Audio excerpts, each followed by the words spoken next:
As it turns out, Nvidia's upcoming RTX 4070 isn't going to be as obscenely priced as a lot of people thought it was going to be. I'm not even sure why so many people got caught up in that dumb rumor in the first place, but regardless, even at this lower price point, this is a card I'm just not excited for. Let's discuss that in this video.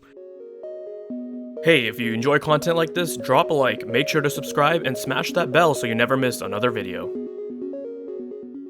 Hey, what is going on guys? Danny here, welcome back to the channel and I hope you've all been doing well. So that rumor of Nvidia just going insane with pricing and positioning the RTX 4070 at $749 turned out to be completely false. I'm not even sure why so many people had bought into it. Anyone with half a brain could have told you that that wasn't going to happen. Not a chance. As greedy and as excessive as Nvidia are in this industry, even they would not be dumb enough to go to such lengths, but I digress. Now, with the recent leaks we got surrounding the upcoming 4070, it's coming in at a price point that makes a lot more sense. Well, given the way the market is currently trending, it makes sense in these conditions. But we're going to be talking about specs, performance, and why I think this card really isn't much to get hyped over. It's probably only going to do decently in the market simply because it'll be the cheapest 40 series GPU out in the market. That's basically it.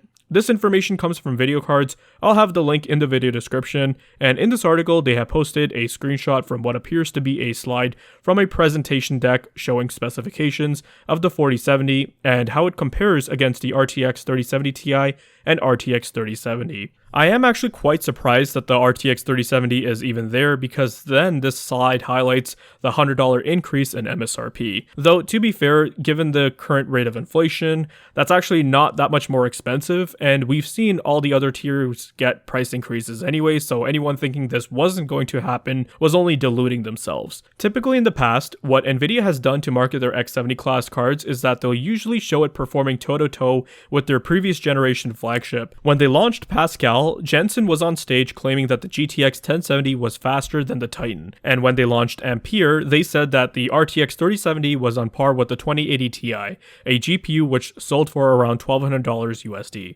Therefore, traditionally, with each new X70 class GPU, they've delivered performance that was on par with the previous generation flagship or X80 Ti GPU. This time, it was the X70 Ti class GPU which was achieving this sort of performance. It won't be the X70 class GPU, but the 4070 Ti is $799 plus, so you'll have to take that into consideration. Now, we don't know for sure if they will or will not do the same thing here. There could be more slides, we'll just have to wait and see, but I'm quite interested in seeing how they position this card, because given the specs we're seeing, this GPU is probably going to be sitting right around RTX 3080 levels of performance when it comes to rasterization performance. That's also at 1440p. At 4K, because this card has a slimmer memory bus, it's not going to be able to perform as well at 4K. Although in games where the larger memory buffer is required and not that much bandwidth is needed, I can see the 4070 pulling ahead since it has 2 more gigabytes of VRAM. But I honestly think that both the RTX 4070 variants should have at least had 16 gigabytes minimum, and the 4080 should have shipped with 20 gigabytes. Given the rise in VRAM requirements and what it will look like 2 or 3 years down the road, I honestly think Nvidia should have upped the VRAM.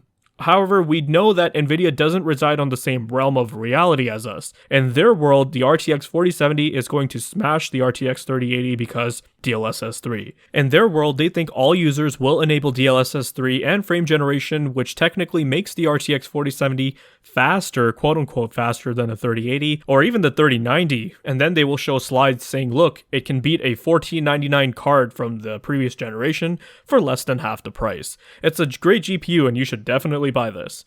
Let's circle back to the slide that Video Cards posted. In this slide, the specifications shown here aren't anything special.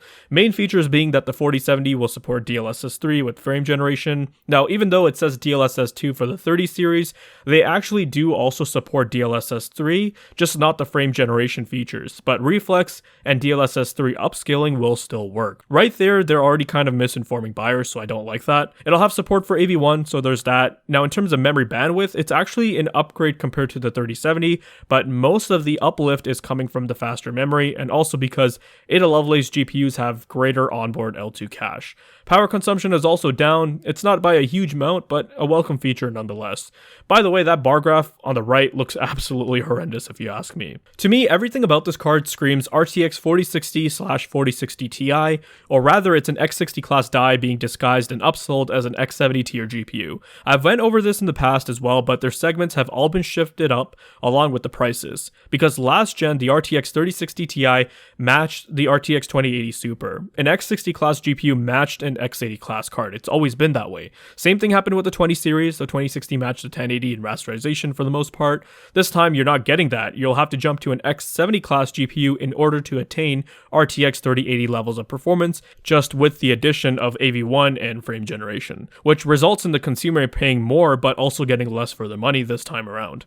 The RTX 40 series may end up going down as the worst GPU generation ever from Nvidia, even worse than what we got with Turing. It's a shame because even in the top end they actually ended up delivering a pretty good leap gen on gen, but for everything else below that, they've decided to fleece the consumer as much as possible when they could have just as easily delivered the same performance for the lower tiers. Circling back to the RTX 4070, like I said, because you're basically getting an RTX 3080 GPU with 2 more gigabytes of VRAM and support for newer features like frame generation, along with lower power consumption, in my opinion, nothing really changes here. It's still an overpriced card, and you're better off going with the last gen.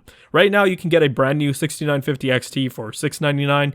You'll get much better rasterization performance and more VRAM. And on the used market, you can find 6900 XTs for around $550. And if you want to stick with Nvidia, I've seen used 3080s listed for around $500. It's quite displeasing to see this happening. Historically, X70 class GPUs have always been Nvidia's most popular segment because even though they weren't quite mainstream, they were at a price point that didn't really leave a huge hole in your wallet, but delivered fantastic price to performance. This was something Jensen stated himself during the 30 series launch. They fully recognized it, offering previous gen flagship performance to a price point that is within the reach of masses. This time, that's not happening at all. It's nowhere close. The RTX 4070 is going to be added on my list of GPUs that I'm not in any way excited for, nor am I going to recommend. If you guys found this video to be informative and entertaining, then leave a like. Let me know your thoughts and comments down below. Be sure to check out the video description for cool links and ways to support the channel, such as using my Amazon affiliate link.